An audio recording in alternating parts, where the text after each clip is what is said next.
Welcome to Hard Knocks, training camp with the Houston Oilers. Today, we will get through training camp and get to know the team a little bit more intimately and hopefully figure out our final 53 for the start of the season. Now, looking at our training camp drills, we will go position by position and really analyze each group. First, the quarterbacks. Well, you know that Case Keenum was one of our selections from the Houston Texans. He went to the University of Houston and actually is rated pretty good. Like, his ratings aren't bad, but he is going to be in the mentor role with the Oilers.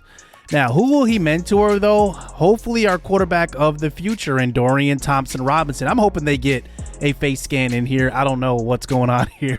I feel like Madden should face scan everybody. I don't know what the issue is. But anyway, he's really good, at least right now with his starting ratings. This is something to build on. And I love his speed. His accuracy does need to improve, but I actually think he has good quality traits. I want to add a third quarterback to the room and maybe add him to the regular season roster, but probably the practice squad. So we will add Bryce Perkins here in the preseason to see what he will do. So starting with the target passing drill, and I want to talk about each one of these drills because a lot of you guys have not purchased Madden and not played the game. So I will want to go over some of these drills and just talk about them. So each one of these drills that we're going to do does have a XP goal to hit. So you can either hit bronze, silver, or gold. If you get silver or gold, you have 1+ skill point upgrade. So then that means you can obviously go to one of the archetypes, upgrade that, and then they will, go up in certain ratings. But then if you hit bronze, like there's just an XP gain that you get, and that's the smallest of the 3 prizes. And you want to at least go for silver. At least when you go for gold, you get 500 more XP, but also if you have a rookie, you get rookie snaps. So that means that if they are a hidden dev trait player, when you play these drills and get a gold, you will get more rookie snaps unlocked. You need 500 total to get a hidden dev trait unlocked, and I believe gold is automatically 300. So we end up with actually the silver with Dorian Thompson-Robinson with that drill. He's not a hidden dev trait guy, so we don't need the rookie snaps. And it's only 500 less XP, so we decided to upgrade that. We upgraded his strong arm, which I wanted to upgrade because I want him to have a stronger arm. We're not going to obviously be airing it out, going deep with him when he gets in the game. But I do want to eventually, go deep. And we have some speed on the outside, so I do want to test that out. So that is one of the things I want to improve with DTR, but let's look at our running back group. It's led by Antonio Gibson. Antonio Gibson was my selection in the expansion draft because he is the one guy in the league that I think is just an underrated pass catcher, but also running the football. He has excellent vision. And one thing that has probably been not in his favor is that he's played for Washington. I mean, that is just not a great situation. They've had a revolving door of quarterbacks. Nobody's stable. And obviously, this, and coming out of college as a quarterback, you have to be able to throw the ball short, and you have to throw the ball to running backs really well. The good ones know how. Like Justin Herbert is a great example. So is Patrick Mahomes. Excellent. This is one of the most underrated things, throwing the football to a running back. It's a skill. I got to be honest. It's a skill. There is a skill to faking screens, throwing underneath, throwing around offensive and defensive linemen and pass rushers to short to intermediate throws. I mean, it's definitely a skill, and throwing behind the line is also something that I want to develop here with this squad. So looking at our receiver group, we have a lot of interesting guys, like a lot of guys that maybe do one thing well, but aren't too well-rounded. But the most well-rounded guy is most likely Marvin Mims Jr. He is a rookie from the Denver Broncos, and coincidentally, we play them in week 1. So he will get to face his former team. He wasn't there too long, I guess. But he goes to this wide receiver catching drill. This is one of the easier drills, in my opinion, to get a gold. All you have to do is just be consistent. And with each one of these drills, you have a consistency multiplier. A multiplier, you see at the top there, right? Times 9, and then you get more points as you do things more consistently in a row. We upgrade his deep threat. I just highlighted that earlier, is that I want to air the ball out deep at some point here in season number 1. It's probably not going to be right away. I want to get the running game going early on in the season, but Marvin Mims definitely has the tools to be an all-around receiver in this receiving core. From the Kansas City Chiefs, we decided to draft Sky Moore. I thought that Sky Moore was a little taller than 5'10", 5'11", but he has good route running attributes right now. They're all in the mid-70s. Decent catching with 84. I believe that's pretty good. His release is only 77. That definitely concerns me getting off of the line. So we're going to try to upgrade that here, and we're going to use the red zone wide receiver drill here and trying to get open. It's pretty easy. It's just one-on-one. You just have to go to the open spot and obviously be consistent. We easily got the gold pretty quickly with Sky Moore here. This was one of the easier drills also, so he will get an upgrade. And I think I'm going to put it on that slot, that playmaker and deep threat for him, because I do want that release off the line to improve, and we did not get it in this upgrade, but he did go up in quite a few categories there. So he is up to 75 overall with the temporary morale boost, and you can see his attributes right there. He's going to be a guy that hopefully can develop into a number 2 or even 3 receiver. We'll have to see. I think the only guy I'm extremely high on in our receiver group is Marvin Mims, but Laviska Shenault is also going to shine as well. Now we go to the trenches, and 2 guys I really want to develop here. They are young. Number 90 here is Christian Barmore. Now, one thing with him is that he is going to play interior defensive line early on in this series. We'll see if he fits there. If we had to move him back to an end, maybe even I wouldn't say a 5 technique, but a 3 technique, that's where he's going to play. But I like him right now as an interior pass rusher, and hopefully he can be disruptive. Now, this drill is actually pretty fun. Like, as you can see, you can get hit with those I don't even know what those are, those moving objects. You can get caught and pushed out of bounds if you really get caught up really well. But this is one of the fun training camp drills that they added. But Barmore is going to be a big part of this defensive line. He, AJ Epinesa, and Javon Kinlaw are going to be the guys up front. And then we're obviously going to have Tyree Wilson, who we will see later in this video also. And looking at the upgrade that we got for him, he is star dev, still only 24 years old. He is 6'5". He is huge. And looking at what he does well, awesome strength. I want to get up that block shedding though, because I think that that's really, really going to help us in stopping the run here, at least in season number 1. So here is Tyree Wilson, the first round pick of the Las Vegas Raiders out of Texas Tech. He was regarded as at least top 2 pass rushers in the draft, Will Anderson and Wilson. There was a debate early on in the draft process that Wilson could go ahead of Will Anderson, but ended up going to the Raiders. And one thing I'm going to be looking for him to do is get after the quarterback. It's pretty simple with him. I'm not going to be looking for him to be a big-time run stuffer. If he does that, that's great. But looking at what he got here, he got an upgrade going up in power moves. You see his finesse moves are a little low, but his power moves are pretty good for a rookie at 79, block shed at 77. Here's what our cornerback group looks like. And this is a group that's probably going to be a big, I would say, 1-year evaluation for each of these guys. I'm really looking to see who's going to step up in this group. Bryce Hall is probably the best candidate. He is 25 years old, still in his mid-20s. We have some younger cornerbacks mixed with some older cornerbacks as well. He's probably the most well-rounded with 75 zone and 77 man. But then we have the undrafted rookie Anthony Bishop. Now, this character was created for the sake of this series, so he is not a real-life character, but just for the sake of my series, he's going to stick around. He's going to be an undrafted rookie, and he will have a storyline to follow in this series.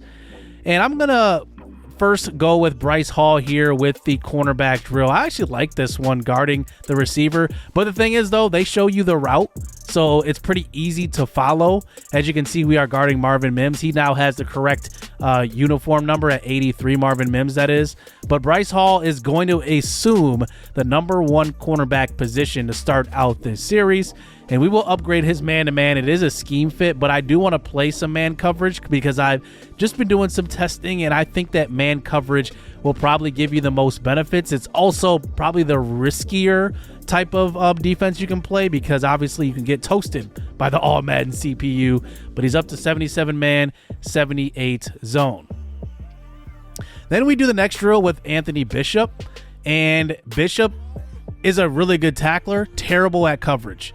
And that's something I'm going to have to develop with him. Like, that's just going to have to be a work in progress. And you can just see right here, he's getting toasted in coverage, but he is a guy that is an excellent tackler. Now, he played nickel cornerback in college, and he's transitioning over to free safety here in the pros. Now, I'm going to be looking to develop him quite a bit in this series. You're going to hear some storylines on him. I'm going to make sure I upgrade his coverage skills because his tackling isn't the issue. It's the coverage. Zone coverage +1, awareness +1, pursuit already going up +1. You can see he has 80 tackling, 87 hit power. But his zone coverage is at 67 and his man is at 62. On to special teams. Now we have two special teamers, Jack Polesny and Corliss Waitman. Polesny just got cut, I believe, from the Minnesota Vikings yesterday. So he was actually on the Georgia National Championship team. He won SEC Special Teamer of the Year. So he's got some championship pedigree to him. We miss a bad field goal right there, but we still get a silver, and it doesn't really matter. He's not hitting devs, so we will just take the free skill point upgrade. This drill was actually pretty hard. This one is I believe they call it the coffin corner. This was actually pretty hard for me. Like, I don't know why, but I could not hit the corner, so I just took the bronze. The only drill I took a bronze in, but I think that one thing that you're going to notice throughout this video is that we're going to have question marks at pretty much every single position. So punter is maybe a perfect, metaphor for the rest of our team. We were struggling there to get just a bronze. We're going to struggle in this series in the beginning just to get first downs, to get touchdowns, to get sacks, to get interceptions. This is going to be challenging.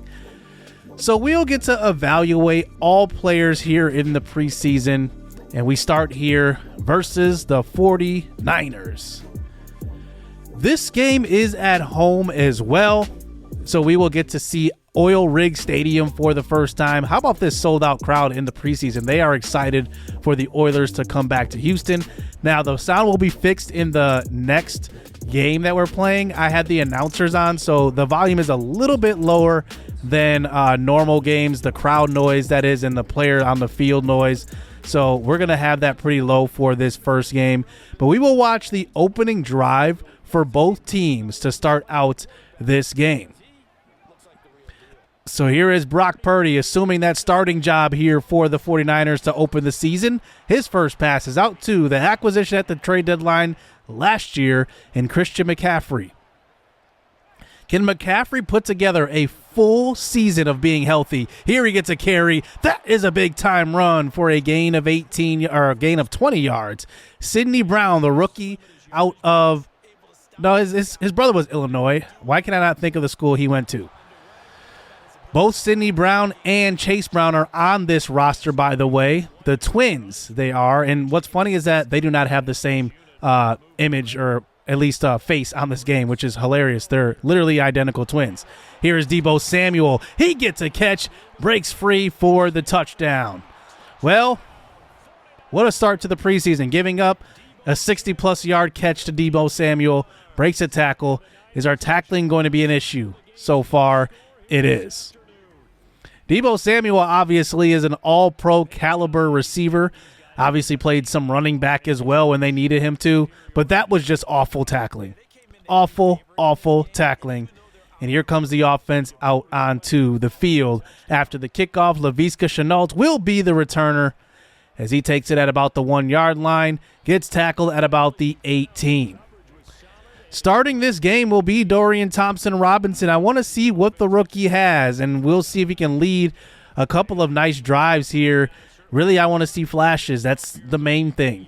Obviously, the speed is there. He had an upgrade from training camp. He's now at 65 overall after that. So here we go. First carry of preseason for the offense is going to be a handoff to Antonio Gibson. Now, if you're wondering how I call plays on offense, we do use coach suggestions because I want it to, mimic like a coordinator's calling the plays. Here is Antonio Gibson to left side. He breaks free. That is about a gain of 17 yards and a first down. So the first down is under our belt. Dorian Thompson-Robinson, 3 wide receiver set with the tight end, Bob Tonyan in the game. Here is Thompson-Robinson rolling out. He runs out of real estate. He just steps out of bounds. 2nd and 10 now from our own 39. Robinson surveying, rolling to the left side. He gets rid of this one to a wide open Bob Tonyan for a gain of 27 yards. A great throw from DTR. He finds Tonyan, his big-time target at tight end. Gibson, handoff. And that one looks like it was stuffed, maybe a gain of 1. 2nd and 9 now. 4 wide receivers out there. Gibson running his route as well. Thompson, he takes off. He's got speed all the way to the 11. It's a gain of 20 yards. And this is the element of his game which is going to be dangerous, making plays by himself. They're going to need a spy. And now we're set up here at the 11. 1st and 10 handoff, Antonio Gibson. He gets stopped for a gain of 1. Now 2nd and 9, read option call. Here is Gibson. He gets decent blocking, but the hole closes up quickly. Maybe a loss of nothing or a gain of nothing. 3rd and 9, here we go. DTR, wide open. It's a touchdown for Bob Tonyan. How did he get that wide open? DTR stayed in the pocket. That's what you kind of want to see from a young quarterback, not just using your legs all the time. There was good protection. And how about that? I mean, just wide open. They just forget about him. Just that simple and plain. It's 7-7 just like that. So for the rest of preseason, we will kind of play the moments. I wanted to play that one drive out to its entirety, and we will kind of jump around and look at some players in specific. How about Anthony Bishop, the undrafted rookie? He makes a tackle right there on Elijah Mitchell, and he actually gets them to settle for 3. But now we're into the 3rd quarter. Here's Case Keenum. Here's a look at Case in the game. He throws to the right side. That one looks like it was knocked out of Andre Roberts' hands, who is the mentor in that receiving group. As now we get it to a 4th and 1. This is going to be J-Ron McAllister in the game. He's wearing number 6 here in the preseason, and McAllister gets knocked out of bounds. J-Ron McAllister is the 2nd storyline player we will follow as far as undrafted players go in this series, and we end up going down by 17 after that. Now we're into the 4th quarter. There's a nice throw to Chase Brown out of the backfield for a 1st down. Another handoff this time. This is Chase Brown again, another good carry, gain of 7. Chase Brown is probably the most identical to what Antonio provides. Keenum throws to the end zone, and that's a dot. It's a touchdown. It's Andre Roberts there who scores in the first passing touchdown for Case Keenum here in the preseason. He finds another veteran guy. Now under 2 minutes to go here. Here's J-Ron McAllister, and he gets inside the 5 with that carry. Now we're hurrying it up to the line now. McAllister finds some space, but it's closed up quickly. For some reason, the 49ers still have starters in the game in the 4th quarter. McAllister, handoff. That's a touchdown. He walks in. McAllister is going to be the power back of this running back room. You can see what he can do well. Right on the goal line, he will get in. We end up losing preseason game number 1, 36-24. I saw some good things from the offense in specific. I wanted to just see some consistency from DTR, and we did that. Like, we scrambled when we needed to, stayed in the pocket when we needed to. He was just 2 for 2 with a touchdown. I took him out after that. Like, I did not need to see anything else, and he had 5 carries for 33 yards as well. So I saw some very, very encouraging signs from him. Let me know what you guys think of that opening drive. On defense, I think the big issue was that we had no sacks in that game. 0 pressure on the quarterback, but San Francisco has historically always had a good offensive line. So here we enter the game versus the Rams here, and we are on the road here in LA. And I want to see what our first team defense can do against their first team offense. Here is Stafford in the pocket, throwing to the right side. It's caught by Hunter Henry for the touchdown. He beats Bryce Hall in coverage, and he scores. The Rams score on the opening drive of this game, and you'll see what that is, it's indicative to the rest of the game because the Rams just put their foot on the gas and do not let off. Here is Cam Akers with the carry up the middle to make it 14-0. And the Rams just absolutely do not look back from this point on. Now up 14-0. Here is DTR on the field in the second quarter, just at midfield. Here's a quick throw across the middle. That one looked like it may have been intended for Antonio Gibson, but Tutu Atwell was in the area. Now here we are in a 2nd and 9. Pressure gets to DTR. He gets rid of it, though. It's caught by Isaiah Likely. 3rd and 6. From the shotgun, trips to the left side. DTR looking for somebody to throw it to. He has nobody. He throws it at the last second, and instead of sitting there on the sideline, Tutu Atwell goes up the field, and it's an interception here for the Rams defense. Not really sure that was DTR's fault, but you got to build that chemistry with the rest of your receivers. Now into the fourth quarter. It's now 31-0. And here's maybe the bright spot of the game. A screen pass which goes for a first down. Case Keenum to Chase Brown. 1st and 10 again. Keenum this time in the pocket was looking for Kyle Phillips, was looking for a little bit more separation. The pressure gets to him and he loses 12. 3rd and 15, we get a few yards back. Here's a play action fake to Brown. This time, Keenum throwing deep to the end zone, has Kyle Phillips, but just misses him. That one was a touchdown. Phillips ran a good route right there, and now it's 4th and very long. We'll see what Keenum can do. We run a similar play. This time, the Rams are all over it. It's incomplete. We go right back to Phillips, seeing if he can do the same, but it does not work out. Preseason game number 3 is more of the same situation. We're down big in this one, 21-0 at this point in the second quarter. DTR is in the game. He's already thrown an interception, but he is 5 for 7. Like, the interception he threw was absolutely, actually a tip pass at the line and intercepted. But now handoff, J-Ron McAllister trying to get some playing time and some experience under his belt, and he coughs it up.